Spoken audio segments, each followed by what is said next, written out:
কি অবস্থা সকলে? ইতিমধ্যে কিন্তু তুফান সিনেমাটা সারা বিশ্বের আরো 15টি দেশে কিন্তু তুফান সিনেমাটা ইতিমধ্যে বিশ্বের 15টি দেশে কিন্তু চলতেছে বাংলাদেশের পাশাপাশি। যারা প্রবাসী আছেন, যারা বাংলাদেশি প্রবাসী আছেন, যারা তুফান সিনেমাটা দেখতে পাচ্ছেন না, সকলের কাছে অনুরোধ, আপনার কি অপেক্ষায় গিয়ে যদি তুফান সিনেমাটি যায় থাকে মাল্টিপ্লেক্সে অবশ্যই দেখে আসবেন। কারণ তুফান সিনেমাটি বাংলার ইতিহাসে একটা মাত্র সিনেমা, যে সিনেমা নিয়ে প্রতিটা ভক্তদের মাঝে কিন্তু অনেক অনেক আগ্রহ, বিশাল আগ্রহ। তো তুফান সিনেমাটা মিস করবেন না, সকলেই যায় তুফান সিনেমাটা সবার আগে। আপনার কি অপেক্ষা গিয়ে দেখে আসবেন যারা প্রবাসী আছেন।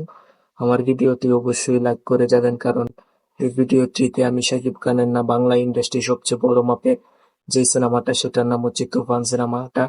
তুফান সিনেমাটা নিয়ে আমি কথা বলছি। তো অবশ্যই ভিডিওটা লাইক করবেন। আসি, আল্লাহ।